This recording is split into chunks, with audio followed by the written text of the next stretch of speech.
ਕੀ ਕਹਿਣਾ ਚਾਹੁੰਦੇ ਇਹਦੇ 'ਚ ਦੋ ਤਿੰਨ ਇਸ਼ੂਜ਼ ਮੈਂ ਕਹਿਣਾ ਚਾਹੁੰਦਾ। ਸਭ ਤੋਂ ਪਹਿਲੀ ਗੱਲ ਤਾਂ ਇਹ ਆ ਕਿ 1 ਸਾਲ ਕੈਪਟਨ ਅਮਰਿੰਦਰ ਸਿੰਘ ਦੀ ਟੈਨਿਓਰ ਬੀਤਣ ਤੋਂ ਬਾਅਦ ਇਹ ਤੀਸਰਾ ਫੰਕਸ਼ਨ ਹੈ ਜਿਹੜਾ ਅੱਜ ਗੁਰਦਾਸਪੁਰ 'ਚ ਹੋ ਰਿਹਾ। 156 ਕਰੋੜ ਰੁਪਈਆ ਦਿੱਤਾ ਜਾ ਰਿਹਾ ਵਾ ਔਰ ਇਸ ਤੋਂ ਪਹਿਲਾਂ 329 ਕਰੋੜ ਰੁਪਏ ਦਿੱਤਾ ਗਿਆ ਸੀ। ਕੁੱਲ ਇੱਕ ਸਾਲ ਵਿੱਚ 485 ਕਰੋੜ ਰੁਪਈਆ ਦੇ ਕੇ ਜਿਹੜਾ ਕਿ 1 ਲੱਖ ਕਰੋੜ ਰੁਪਏ ਦਾ 1% ਵੀ ਨਹੀਂ ਬਣਦਾ, ਅੱਧਾ % ਵੀ ਨਹੀਂ ਬਣਦਾ, ਉਹ ਤੋਂ ਵੀ ਘੱਟ ਹੈ। ਤੇ ਕਿਸਾਨਾਂ ਨੂੰ ਉੱਥੇ ਬੁਲਾ ਕੇ ਪ੍ਰਮਾਣ ਪੱਤਰ ਦਿੱਤੇ ਜਾ ਰਹੇ ਨੇ, ਸਰਟੀਫਿਕੇਟਸ ਆਫ ਆਨਰ। ਮੈਂ ਸਮਝਦਾ ਇਹਦੇ ਨਾਲੋਂ ਵੱਡਾ ਮਜ਼ਾਕ ਪੰਜਾਬ ਦੇ ਗਰੀਬ ਕਿਸਾਨਾਂ ਨਾਲ, ਜਿਹੜੇ ਲੋਕ ਆਤਮ ਹੱਤਿਆ ਕਰ ਰਹੇ ਨੇ। ਅਗਰ ਕੈਪਟਨ ਅਮਰਿੰਦਰ ਸਿੰਘ ਵਾਕਈ ਕਿਸਾਨਾਂ ਦੇ ਹਿਤੈਸ਼ੀ ਨੇ ਤੇ ਇਹ ਤਾਂ ਪੈਸਾ ਅਕਾਊਂਟ ਵਿੱਚ ਵੈਸੇ ਹੀ ਟ੍ਰਾਂਸਫਰ ਕਰ ਸਕਦੇ ਆ। ਜੇ ਇੰਨੀ ਥੋੜੀ ਰਾਸ਼ੀ ਦੇਣੀ ਆ ਤੇ ਤੁਸੀਂ ਉਹਨਾਂ ਨੂੰ ਇੰਨਾ ਸੱਦ ਕੇ ਇੰਨਾ ਡਰਾਮਾ ਕਰ ਰਹੇ ਹੋ, ਇਹ ਸਾਰਾ ਬਲਕਿ ਹੋਰ ਬੋਝ ਪੰਜਾਬ ਦੇ ਖਜ਼ਾਨੇ ਦੇ ਉੱਤੇ ਪੈ ਰਿਹਾ। ਕਿਉਂਕਿ ਜਿਹੜੇ ਫੰਕਸ਼ਨਸ ਹੋ ਰਹੇ ਨੇ ਇਹ ਕਰੋੜਾਂ ਰੁਪਏ ਖਰਚੇ ਜਾ ਰਹੇ ਨੇ, ਇਹ 'ਚ ਗਾਇਕ ਬੁਲਾਏ ਜਾ ਰਹੇ ਨੇ, ਪੰਡਾਲ ਲੱਗਦਾ ਵਾ, ਪੂਰਾ 50 ਹਜ਼ਾਰ ਆਦਮੀ ਸਾਰੇ ਪੰਜਾਬ 'ਚ ਢੋਇਆ ਜਾਂਦਾ ਵਾ। ਇਹ ਤਾਂ ਹੋਰ ਜ਼ਿਆਦਾ ਬੋਝ ਪੰਜਾਬ ਦੇ ਖਜ਼ਾਨੇ ਦੇ ਉੱਤੇ ਪਾਇਆ ਜਾ ਰਿਹਾ ਵਾ। ਮੈਂ ਸਮਝਦਾ ਕਿ ਇਹ ਮਹਿਜ਼ ਇੱਕ political stunt captain Amarinder Singh ਨੇ ਇਹ ਨਵੀਂ ਕੱਢੀ ਹੋਈ ਆ, ਕਿਉਂਕਿ ਹੋਰ ਕੁਝ ਦਿਖਾਉਣ ਨੂੰ ਹੈ ਨਹੀਂਗਾ। ਔਰ ਜਿਹੜਾ ਪੰਜਾਬ ਦੇ ਲੋਕਾਂ ਦੇ ਨਾਲ ਵੱਡਾ ਧੋਖਾ, ਮੈਂ ਦੁਬਾਰਾ ਕਹਿਣਾ ਵਾ, ਕਿਉਂਕਿ ਜਿਹੜੇ 1 ਲੱਖ ਕਰੋੜ ਰੁਪਏ ਦੇ ਲੋਕ ਜਿਨ੍ਹਾਂ ਨੇ ਵੋਟਾਂ ਪਾਈਆਂ ਸੀ ਕਾਂਗਰਸ ਨੂੰ, ਤੇ ਹੁਣ ਉਹਨਾਂ ਨੂੰ ਅੱਧਾ % ਵੀ ਲੋਨ ਉਹਨਾਂ ਦਾ ਮਾਫ ਨਹੀਂ ਹੋ ਰਿਹਾ। ਨੰਬਰ 1। ਨੰਬਰ 2, ਕਿਸਾਨ ਆਤਮ ਹੱਤਿਆ ਨਹੀਂ ਰੁਕ ਰਹੀਆਂ।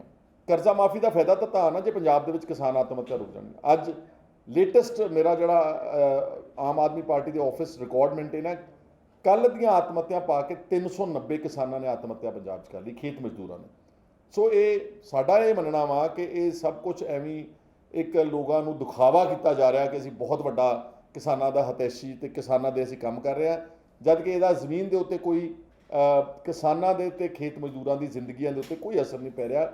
ਫਿਰ ਵੀ ਮੈਂ ਕਹਿਣਾ ਚਾਹੁੰਦਾ ਵਾਂ ਕਿ ਜੇ ਕੈਪਟਨ ਸਾਹਿਬ ਤੁਸੀਂ ਵਾਕਈ ਇਹਨਾਂ ਦੇ ਐਡੇ ਹਿਤੈਸ਼ੀ ਹੋ ਤੇ ਤੁਸੀਂ ਐਡਾ ਵੱਡਾ ਪਖੰਡ ਨਾ ਰਚੋ, ਐਡਾ ਵੱਡਾ ਉਹ ਯੱਗ ਨਾ ਕਰੋ। ਇਹਨਾਂ ਦੇ ਅਕਾਊਂਟ ਵਿੱਚ ਜਿਹੜਾ 40 50 ਹਜ਼ਾਰ ਰੁਪਇਆ ਬਣਦਾ ਵਾ, 40 50 ਹਜ਼ਾਰ ਰੁਪਇਆ ਉਹਨਾਂ ਦੇ ਅਕਾਊਂਟ ਵਿੱਚ ਟ੍ਰਾਂਸਫਰ ਕਰ ਦਿਓ। 25 ਕਰੋੜ ਰੁਪਏ ਦਾ ਝੋਨਾ ਚੋਰੀ ਹੋ ਗਿਆ। ਦੇਖੋ ਪੰਜਾਬ ਦੇ ਵਿੱਚ ਇਹ ਲਗਾਤਾਰ, ਅੱਜ ਤਾਂ ਨਹੀਂ, ਜਿਹੜੀ ਪੈਡੀ ਦੇ ਘਪਲੇ ਨੇ ਇਹ ਕਈ ਸਾਲਾਂ ਤੋਂ ਨਿਰੰਤਰ ਆ ਰਹੇ ਨੇ। ਵੱਖ-ਵੱਖ ਜ਼ਿਲ੍ਹਿਆਂ 'ਚੋਂ ਬਹੁਤ ਰਿਪੋਰਟਸ ਆਈਆਂ ਕਿ ਬਹੁਤ ਵੱਡੇ ਪੈਮਾਨੇ 'ਤੇ ਝੋਨੇ ਦੀ ਵਿੱਚ ਪਿਲਫਰੇਜ ਹੋ ਰਹੀ ਹੈ ਅੱਜ ਤੱਕ। ਔਰ ਇਹਦੇ 'ਚ ਕੰਟਰੋਲਰ ਆਡੀਟਰ ਜਨਰਲ ਨੇ ਹਰ ਸਾਲ ਤਕਰੀਬਨ ਉਹ ਆਪਣੀ ਰਿਪੋਰਟ ਵਿੱਚ ਕੋਈ ਨਾ ਕੋਈ ਘਪਲਾ ਵੱਡਾ ਦੱਸਦੇ ਨੇ। ਅੱਜ ਤੱਕ ਕਿਸੇ ਦੇ ਖਿਲਾਫ ਕੋਈ ਐਕਸ਼ਨ ਨਹੀਂ ਹੋਇਆ। ਕੋਈ ਜਿਹੜਾ ਲੋਕ 420 ਕਰਦੇ ਪੰਜਾਬ ਦੀ ਸਰਕਾਰ ਨਾਲ ਜਾਂ ਝੋਨੇ ਦੀ ਫਸਲ ਦੇ ਨਾਲ, ਕਿਸੇ ਨੂੰ ਕਿਸੇ ਤਰ੍ਹਾਂ ਦੀ ਕੋਈ ਬਣਦੀ ਸਜ਼ਾ ਜਾਂ ਕੋਈ ਇਨਕੁਆਇਰੀ ਨਹੀਂ ਕੀਤੀ ਗਈ। ਔਰ ਪੰਜਾਬ ਸਰਕਾਰ, ਮੈਂ ਸਮਝਦਾ ਵਾਂ ਕਿ ਕਰਪਸ਼ਨ ਨੂੰ ਲੈ ਕੇ ਬਿਲਕੁਲ ਸੰਜੀਦਾ ਨਹੀਂ ਹੈ। ਇਹਦੀ ਜਿਹੜਾ ਵਾਅਦਾ ਸੀ ਜ਼ੀਰੋ ਟੋਲਰੈਂਸ ਟੂ ਕਰਪਸ਼ਨ, ਉਹ ਐਂ ਲੱਗਦਾ ਕਿ ਫੁੱਲ ਪ੍ਰਮੋਸ਼ਨ ਟੂ ਕਰਪਸ਼ਨ ਨਜ਼ਰ ਆ ਰਹੀ ਹੈ। ਸਰ, ਇੱਕ ਟਵੀਟ ਕੀਤਾ ਗਿਆ ਕਿ ਮਾਈਨਿੰਗ ਨੂੰ ਗੈਰ ਕਾਨੂੰਨੀ ਮਾਈਨਿੰਗ ਰੋਕਣ ਵਾਸਤੇ। ਦੇਖੋ, ਮੇਰਾ ਇਹ ਮੰਨਣਾ ਵਾ ਕਿ ਪੰਜਾਬ ਦੇ ਵਿੱਚ ਜਿਹੜਾ ਇਹ ਤਜਰਬਾ ਕੀਤਾ ਸੀ ਕੈਪਟਨ ਅਮਰਿੰਦਰ ਸਿੰਘ ਦੀ ਸਰਕਾਰ ਨੇ ਪ੍ਰਾਈਵੇਟ ਹੱਥਾਂ ਵਿੱਚ ਮਾਈਨਿੰਗ ਨੂੰ ਦੇ ਕੇ, ਉਹ ਫਲॉप ਤੇ ਫੇਲ ਹੋ ਚੁੱਕਾ ਵਾ। ਤੁਸੀਂ ਦੇਖਿਆ ਕਿੱਦਾਂ ਰਾਣੇ ਗੁਰਜੀਤ ਹੋਣੀ ਤੇ ਤਾਕਤਵਰ ਜਿਹੜੇ ਕਾਂਗਰਸ ਦੇ ਐਮਐਲਏ ਸਭ ਨੇ ਵਿੱਚ ਇਹਦੇ ਵਿੱਚ ਬੇਨਾਮੀ ਪੈਸੇ ਲਾ ਕੇ ਤੇ ਰੇਤਾ ਤੇ ਬਜਰੀ ਦੇ ਵਿੱਚ ਬਹੁਤ ਵੱਡੇ ਲੈਵਲ ਦੇ ਉੱਤੇ ਗੈਰ ਕਾਨੂੰਨੀ ਮਾਈਨਿੰਗ ਸ਼ੁਰੂ ਕਰ ਦਿੱਤੀ ਸੀਗੀ। ਕੈਪਟਨ ਅਮਰਿੰਦਰ ਸਿੰਘ ਨੂੰ ਟਵੀਟ ਕਰਨੀ ਪਈ ਤੇ 6 ਖੱਡਾਂ ਨੂੰ ਇਹਨਾਂ ਨੇ ਗੈਰ ਕਾਨੂੰਨੀ ਕਰਾਰ ਦਿੱਤਾ।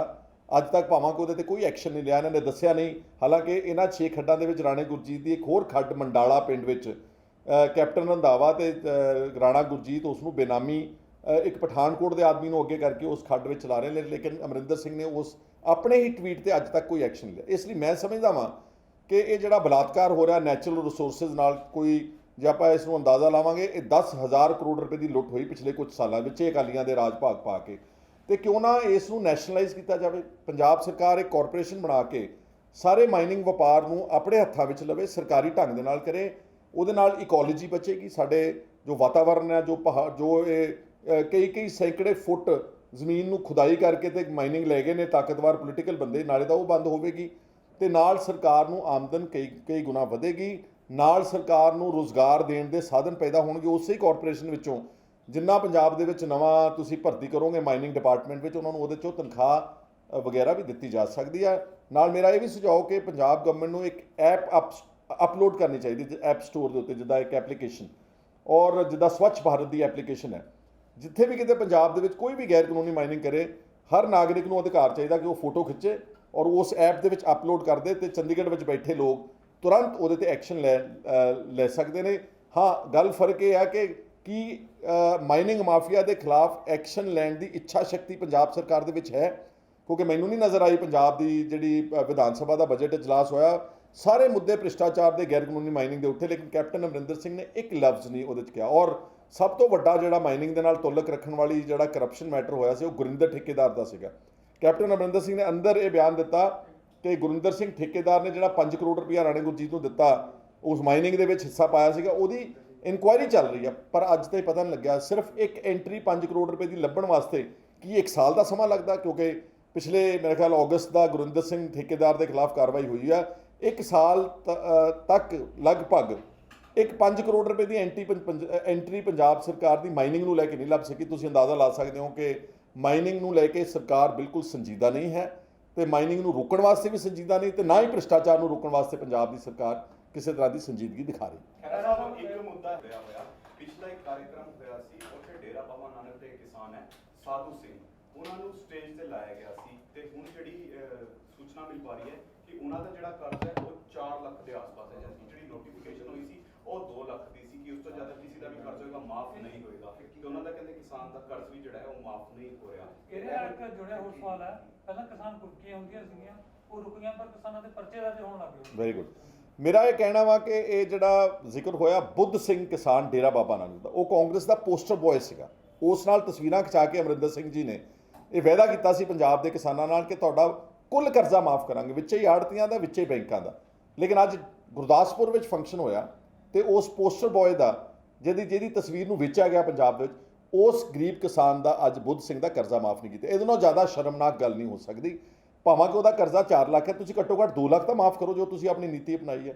ਇੱਥੋਂ ਸਾਫ਼ ਨਜ਼ਰ ਆ ਗਿਆ ਕਿ ਕੈਪਟਨ ਅਮਰਿੰਦਰ ਸਿੰਘ ਦੀ ਜਿਹੜੀ ਨੀਅਤ ਆ ਉਹ ਕਰਜ਼ਾ ਮਾਫੀ ਨੂੰ ਲੈ ਕੇ ਠੀਕ ਨਹੀਂ। ਜਿਹਦਾ ਕਿਸੇ ਕਿਸਾਨ ਦਾ 2 ਲੱਖ 1,000 ਰੁਪਈਆ ਵੀ ਕਰਜ਼ਾ ਵਾ, ਉਸ ਨੂੰ ਉਸ ਪੈਕੇਜ ਵਿੱਚੋਂ ਕੱਢਤਾ, ਕਈ ਤਰ੍ਹਾਂ ਦੀਆਂ ਸ਼ਰਤਾਂ ਲਾ ਕੇ ਲੋਕਾਂ ਨੂੰ ਕੱਢਤਾ। ਔਰ ਦੂਸਰੀ ਜਿਹੜੀ ਸਭ ਤੋਂ ਇੰਪੋਰਟੈਂਟ ਰਿਪੋਰਟਸ ਆ ਰਹੀਆਂ ਨੇ ਪੰਜਾਬ 'ਚੋਂ ਕਿ ਤੁਸੀਂ ਕਰਜ਼ਾ ਕੁਰਕੀ ਨੂੰ ਤਾਂ ਕਹਿੰਦੇ ਆ ਕਿ ਖਤਮ ਕਰ ਦਿੱਤਾ, ਪਰ ਕਿਸਾਨਾਂ ਨੂੰ ਅੱਜ ਵੀ ਨੋਟਿਸ ਜਾ ਰਹੇ ਨੇ, ਅੱਜ ਵੀ ਕਿਸਾਨਾਂ ਨੂੰ ਬੈਂਕਾਂ ਵਾਲੇ ਜੇਲ੍ਹਾਂ ਵਿੱਚ ਧੱਕ ਰਹੇ ਨੇ, ਉਹਨਾਂ ਦੇ ਪਰਚੇ ਦਰਜ ਕਰਾ ਰਹੇ ਨੇ। ਔਰ ਤੁਸੀਂ ਹੈਰਾਨ ਹੋਵੋਗੇ ਕਿ ਚੈੱਕ ਬਾਉਂਸ ਇੱਕ ਨਵੀਂ ਗੱਲ ਬਣਾ ਲਈ ਬੈਂਕਾਂ ਵਾਲਿਆਂ ਨੇ। ਉਹਨਾਂ ਵਿਚਾਰੇ ਕਿਸਾਨਾਂ ਕੋਲ ਕਰਜ਼ਾ ਲੈਣ ਵੇਲੇ ਖਾਲੀ ਚੈੱਕ ਲੈ ਲੈਂਦੇ ਨੇ, ਔਰ ਉਹਨਾਂ ਨੂੰ ਜਦੋਂ ਮੁੜ ਕੇ ਪੇਮੈਂਟ ਨਹੀਂ ਕਰ ਸਕਦੇ ਤਾਂ ਚੈੱਕ ਬਾਉਂਸ ਦਾ ਕੇਸ ਲਾ ਦਿੰਦੇ ਨੇ ਅਦਾਲਤ ਵਿੱਚ, ਤੇ ਉਹਨਾਂ ਨੂੰ ਅਰੈਸਟ ਵੀ ਕੀਤੇ ਜਾ ਰਹੇ ਨੇ ਕਿਸਾਨ, ਤੇ ਉਹਨਾਂ ਨੂੰ ਕਿਸਾਨਾਂ ਨੂੰ ਜੇਲ੍ਹਾਂ ਵਿੱਚ ਵੀ ਭੇਜਿਆ ਜਾ ਰਿਹਾ ਵਾ। ਇਹ ਕੈਪਟਨ ਅਮਰਿੰਦਰ ਸਿੰਘ ਨੂੰ ਸਪਸ਼ਟ ਕਰਨਾ ਚਾਹੀਦਾ ਵਾ ਕਿ ਕਰਜ਼ਾ ਕੁਰਕੀ ਖਤਮ ਵੀ ਹੋਈ ਕਿ ਨਹੀਂ ਹੋਈ। ਪਹਿਲੀ ਗੱਲ ਤਾਂ ਅਗਰ ਉਹ ਖਤਮ ਹੋਈ ਹੈ ਤੇ ਚੈੱਕ ਬਾਉਂਸ ਦੇ ਅਧੀਨ ਕਿਸਾਨਾਂ ਨੂੰ ਪੰਜਾਬ ਦੀਆਂ ਜੇਲ੍ਹਾਂ ਵਿੱਚ ਕਿਉਂ ਧੱਕਿਆ ਜਾ ਰਿਹਾ ਵਾ? ਇਹ ਉਹਨਾਂ ਦੇ ਨਾਲ ਇੱਕ ਵੱਡਾ ਧੋਖਾ ਤੇ ਫਰਾਡ ਪੰਜਾਬ ਦੇ ਕਿਸਾਨਾਂ ਦੇ ਨਾਲ ਕੀਤਾ ਜਾ ਰਿਹਾ ਵਾ। ਕਹਿੰਦੇ ਵੀ ਖਬਰਾਂ ਛਪੀਆਂ ਨੇ ਕਿ ਫੜੇ ਗਏ ਪੰਜਾਬ ਦੇ ਵਿੱਚੋਂ ਜਿਨ੍ਹਾਂ ਨੇ ਟ੍ਰੇਨਿੰਗ ਲਈ ਸੀ ਮਲੇਸ਼ੀਆ ਦੇ ਵਿੱਚ। ਮੈਨੂੰ ਲੱਗਦਾ ਕਿ ਅੱਜ ਵੀ ਜਿਹੜਾ ਇਸ ਏਜੰਸੀ ਹੈਗੀ ਆ ਪੰਜਾਬ ਦੇ ਨੌਜਵਾਨਾਂ ਨੂੰ ਭੜਕਾ ਰਹੀ ਹੈ, ਗੁੰਮਰਾਹ ਕਰੀ ਹੈ, ਯੂਜ਼ ਕਰੀ ਹੈਗੀ। ਦੇਖੋ, ਇਹ ਤਾਂ ਅਰਸੇ ਤੋਂ ਚੱਲ ਰਿਹਾ ਵਾ ਜਿਹੜਾ ਕ੍ਰਾਸ ਬਾਰਡਰ ਜਿਹੜਾ ਯਤਨ ਕੀਤੇ ਜਾ ਰਹੇ ਨੇ ਪਾਕਿਸਤਾਨ ਦੀ ISI ਵੱਲੋਂ ਪੰਜਾਬ ਦੇ ਵਿੱਚ ਵਾਤਾਵਰਨ ਖਰਾਬ ਕਰਨ ਵਾਸਤੇ। ਸੋ ਮੈਨੂੰ ਲੱਗਦਾ ਕਿ ਉਹ ਆਪਣੀਆਂ ਕੋਸ਼ਿਸ਼ਾਂ ਜਾਰੀ ਰੱਖਦੇ ਨੇ, ਲੇਕਿਨ ਅੱਜ ਪੰਜਾਬ ਜਿਹੜਾ ਹੈ ਉਹ ਇਹਨਾਂ ਹਾਲਾਤਾਂ ਵਿੱਚ, ਇਸ ਤਰ੍ਹਾਂ ਦੇ ਹਾਲਾਤਾਂ ਵਿੱਚ ਸ਼ਿਕਾਰ ਹੋਣ ਨੂੰ ਤਿਆਰ ਨਹੀਂਗਾ। ਹਾਂ, ਅਲੱਗ ਗੱਲ ਹੈ ਕਿ ਜਿਸ ਢੰਗ ਦੇ ਨਾਲ ਸਰਕਾਰਾਂ ਪੰਜਾਬ ਨੂੰ ਚਲਾ ਰਹੀਆਂ ਵਾ, ਜਿਸ ਢੰਗ ਦੇ ਨਾਲ ਅੱਜ ਪੰਜਾਬ ਦੇ ਵਿੱਚ ਬੇਰੁਜ਼ਗਾਰੀ ਫੈਲ ਗਈ ਆ, ਨਸ਼ੇ ਫੈਲ ਗਏ ਨੇ, ਕਿਸਾਨੀ ਫਲॉप ਹੋ ਰਹੀ, ਫੇਲ ਹੋ ਰਹੀ ਆ, ਔਰ ਸਾਰੇ ਬੱਚੇ ਪੰਜਾਬ ਦੇ ਅੱਜ ਬਾਹਰ ਵਿਦੇਸ਼ਾਂ ਵਿੱਚ ਜਾਣ ਨੂੰ ਤਿਆਰ ਆ। This could become a soft ground for some kind of revival of militancy in Punjab. ਉਹ ਇਹਨਾਂ ਦੀ ਨਲਾਇਕੀ ਦੇ ਕਰਕੇ ਆ, ਵਰਨਾ ਅੱਜ ਪੰਜਾਬ ਦੇ ਵਿੱਚ ਕੋਈ ਉਹਨਾਂ ਜਿਹੜੇ ਇੰਟਰਨੈਸ਼ਨਲ ਤਾਕਤਾਂ ਜੋ ਆਪਣੇ ਦੇਸ਼ ਦੇ ਖਿਲਾਫ ਕੰਮ ਕਰਦੀਆਂ ਉਹਨਾਂ ਦਾ ਸ਼ਿਕਾਰ ਹੋਣ ਨੂੰ ਤਿਆਰ ਨਹੀਂ। ਇੱਕ ਮੈਂ ਸਕੂਲਸ ਦੀ ਗੱਲ ਕਰਨੀ, ਫੀਸਾਂ ਦੇ ਆ ਰਿਹਾ ਬਹੁਤ। तो इकोनॉमिक बोझ वादा टैक्स पेयर ਦਾ ਪੈਸਾ ਜਾਂਦਾ ਹੈ ਨਾ, ਚਾਹੇ ਇਹ ਅੱਜ ਦੇ ਦੋ ਪਾਰਟੀ ਨੇ ਗੱਲ ਕਰਦੇ ਅੱਜ ਹੀ ਦੇ ਦੋ ਕੀ ਗੱਲ। ਕਰ ਦੋ। ਮੈਂ ਸਮਝਦਾ ਕਿ ਜਿਹੜਾ ਇਹ ਇਲੈਕਸ਼ਨ ਕਮਿਸ਼ਨ ਨੇ ਸੁਝਾਅ ਦਿੱਤਾ ਵਾ ਕਿ 2 ਸੀਟਾਂ ਤੋਂ ਇਲੈਕਸ਼ਨ ਲੜਨ ਦੀ ਮਨਾਹੀ ਹੋਣੀ ਚਾਹੀਦੀ, ਮੈਂ ਖਿਆਲ ਉਹਦੇ ਵਿੱਚ ਲੌਜਿਕ ਨਜ਼ਰ ਆ ਰਿਹਾ ਵਾ। ਕਿਉਂਕਿ ਇੱਕ ਤਾਂ ਆਰਥਿਕ ਤੌਰ ਤੇ ਬੋਝ ਪੈਂਦਾ, ਫਰਜ਼ ਕਰੋ ਇੱਕ ਲੀਡਰ 2 ਜਗ੍ਹਾ ਤੋਂ ਲੜਦਾ ਵਾ, ਦੋਨਾਂ ਤੋਂ ਜਿੱਤ ਜਾਂਦਾ, ਤਾਂ ਇੱਕ ਇਲੈਕਸ਼ਨ ਜਿਹੜੀ ਆ ਉਹ ਦੁਬਾਰਾ ਜਿਮਨੀ ਚੋਣ ਦੀ ਸ਼ਕਲ ਵਿੱਚ ਲੋਕਾਂ ਦੇ ਉੱਤੇ ਥੋਪੀ ਜਾਂਦੀ ਆ, ਪਬਲਿਕ ਐਕਸਚੇਕਰ ਦਾ ਪੈਸਾ ਹੁੰਦਾ। ਸੋ ਅਗਰ ਸੁਪਰੀਮ ਕੋਰਟ ਜਾਂ ਇਲੈਕਸ਼ਨ ਕਮਿਸ਼ਨ ਜਾਂ ਗਵਰਨਮੈਂਟ ਆਫ ਇੰਡੀਆ ਇਸ 'ਤੇ ਰਿਵਿਊ ਕਰਦੇ ਨੇ ਤਾਂ ਮੈਂ ਸਮਝਦਾ ਕਿ ਹਰ ਕੈਂਡੀਡੇਟ ਨੂੰ ਕੇਵਲ 1 ਸੀਟ ਤੋਂ ਲੜਨ ਦੀ ਇਜਾਜ਼ਤ ਦੇਣੀ ਚਾਹੀਦੀ। ਮੈਂ ਇਸ ਗੱਲ ਦਾ ਮੁਦਈ ਵੀ ਹਾਂ, ਹਮੈਤੀ ਵੀ ਹਾਂ।